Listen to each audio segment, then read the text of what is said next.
Do not do this trade if you do not understand the zero DTE trade at a high level, because you're just going to set yourself up for failure if something goes wrong. Right?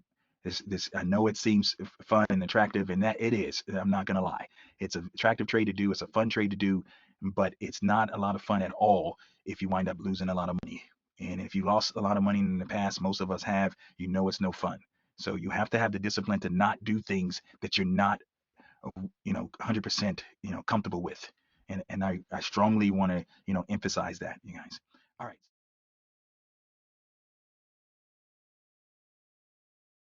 To put on a zero DT trade while we're on the call, and what I want to do is discuss putting on a zero DT trade with the ES, right? So we teach the zero DTE trade from Dr. Meadows' course, the statistical day trading course. And that course is phenomenal. And if you're going to trade the zero DTE strategy, just like we talk about with the other short-term strategies, you need to go over the course and you need to learn it until you can teach it. And that's most important with our zero DTE course. You have to learn it because you can lose the most, or in my opinion, it's the most difficult trade, but the most rewarding trade is the zero DT trade. So for example purposes, if you if you made on average $50 a day on a $5,000 account, just hypothetically here, if you did that, you're going to be able to easily double your account in a year if you're looking to be able to do that, right? And that's just putting on a trade, collecting $100, getting out at 50%, and then being able to manage it. But obviously, you're going to have some losses, so I'm factoring in on those losses as well. But as long as those losses are small, you can have a pretty amazing performance. And Dr. Meadows has had amazing performance over the last several years since he started doing the zero DT trade. As I like to tell people, his worst year was last year, and he was up only 25%. And I shouldn't say only, but that's been his worst year with the zero DT trade is 25%. Now, just imagine that, you guys. Just a bad year being 25%. I don't know how he's doing this year yet, but he'll eventually let us know. But you guys know how he's been doing for the last month, at least. It's been just really killing it. I think he's lost, as far as I can remember, maybe once or twice in the last month, and doing it almost every day. And if you go back to the stuff that he's posted in Discord under the zero DT, you'll see that the super majority of the time he's winning, and when he's losing, his losses are very, very manageable, right? So it's what you want to get your foundation from if you're going to do the zero DT trade. But if you're doing it the way Dr. Meadows does it, which is the right way, it's going to be you're going to need to use the SPX, and you're going to have an account of at least 30,000. And they tell you the threshold for day trading is 25,000. But if you fall below that, then you're back in that day trading pattern area, or day trading pattern rule area. So you want to have some cushion. So we tell people here at the Dorian Trader, you want to have at least 30,000 in your account so that you can be able to deal with the ebb and flows if you're going to trade it in the SPX using stop losses, which is the preferred way. But we all don't have an account size that is big enough for that yet, and we're trying to grow it to that level, hopefully. So, but some of us have that temperament. We have that desire to do a zero DT trade. Right? I would tell you that you can do the one DT trade, and it'd be very similar to the zero DT, but you don't have to use a stop loss, and you have an account under 25K and still do it with the one DT how we teach it. But you do have overnight risk, and that is frightening to some people. And they just like to be able to put the trade on during the day, understanding what's going on, and being out of the trade within a few hours, sometime less than that.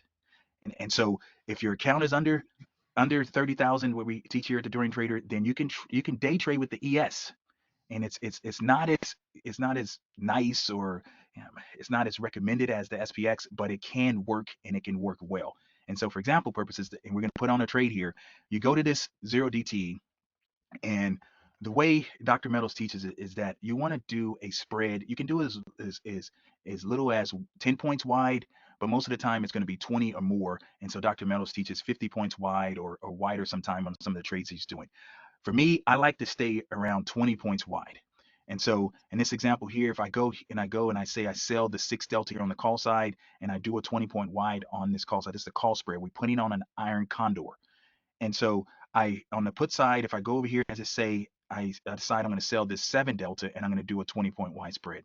Because it's the ES and it's half the size of the SPX, you have to do two contracts that make it equivalent to the SPX. So in this example here, if we did two contracts, that would be 100 there. And so if I jump over here and I look at this, we're going to be receiving about $83 after fees and commissions. I mean, that's not great. I would want to receive at least $100 after fees and commissions, but it's a trade-off with these short-term trades, especially with the zero. You want to stay as far away as you possibly can from at the money. And so if I was going to lean, you kind of skew this a little bit. The market seems pretty strong today, and I look at the ES high is 59.06. So 59.06 is about right here. So I would, and I don't think it's going too much higher than that, but who knows? You can see the Nasdaq pretty strong, but the Dow is kind of down. I think the Amex is kind of affecting that Dow. The Russell's a Oh, little flat. Brian, Yes. what about OPEX? How do you factor that in at all? Did I factor in? Say that again. OPEC. OPEX, like the monthly options Oh, expiration. oh, okay.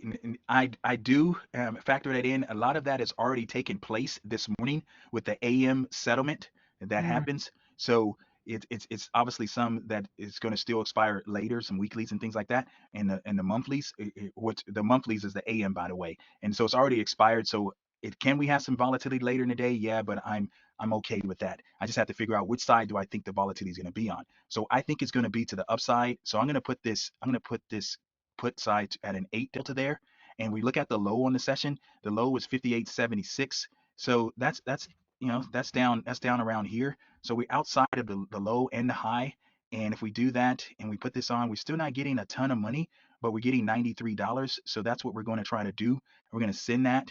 And we can skew one of the sides and maybe make one of the sides a little wider. Instead of 20, make it 25 points wide. In this case, it would probably be best to do that on the put side, but this is the trade that we just put on, and this is you do not do this trade if you haven't taken the course, the 0 DT course, the statistical day trading course. We just got filled as the market kind of dropped a little bit, didn't have to drop too much. And so what the difference is guys, is that because we're doing it in ES and you can't use stop losses, you have to understand the zones that we teach here at the Dorian Trader. The green zone, 0 through 15, the yellow zone, 16 to 30, the red zone, 31 and above. You have to understand these zones because that tells you your risk and if you need to make some type of adjustment. You have to know how to do a roll up. You have to know how to do a roll away. And because you're using the ES, you also need to know how to do the roll out, right? If you're using the SPX, you have stop losses. You're doing it based on a 3 or 4 times stop loss, and then you're not going to roll out based on the way we teach the statistical day trader course. But because you're doing it in a smaller account and you're using the ES, you can throw in the roll out. Okay, you can throw in the roll out, but you're trying to win that day, and 95+% of the time that will be the case. You're going to win that day.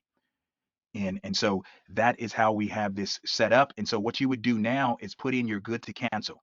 If you put this trade on here, you'll put in your good to cancel. And so we're going to go over here and we're going to find this trade. And then what we're trying to get, we're trying to make 50%. And this is for demonstration purposes. And so I'm just going to put it in at 50%, which will be about 55 cents there. And I'm going to send this. And if you wanted to get 50% after fees commissions of $50, you have to structure that correctly. But I just want a pure 50% profit from what we received before fees. Right? I'm okay with that with this trade.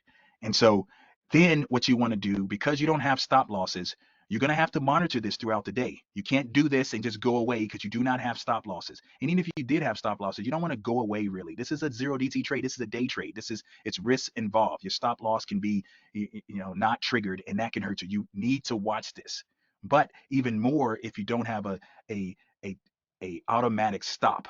Okay. And so in this example, we put alerts. And so what I like to do is put an alert about 10 to 15 points away from my short leg. And so in this example here, at this point, most of the time I want to do it 20 points if I started it in the beginning of the day, but we're about an hour into the market. And so I'm going to give it a little bit more room. So I'm going to go about 15 points. And so it's right here, it says greater than. And so I'm at the 59.30. So I'm going to say once it hits the 59.15, I want to get an alert. Doesn't mean I'm going to have to do something at that time. It just depends on what happens. Right? But it's going to tell me, okay, the market is going up a little too much. Then I want to go less than, and so I want to go to the 58.70, and that would give me the 15 points, 58.70 before it hits my lower strike. Trade. Do not do this trade if you do not understand the 0 DT trade at a high level. because you're just going to set yourself up for failure if something goes wrong. Right? This I know it seems fun and attractive, and that it is. I'm not gonna lie. It's an attractive trade to do. It's a fun trade to do, but it's not a lot of fun at all if you wind up losing a lot of money. And if you lost a lot of money in the past, most of us have, you know it's no fun. So you have to have the discipline to not do things that you're not, 100%, comfortable with. And I strongly want to, emphasize that, you guys.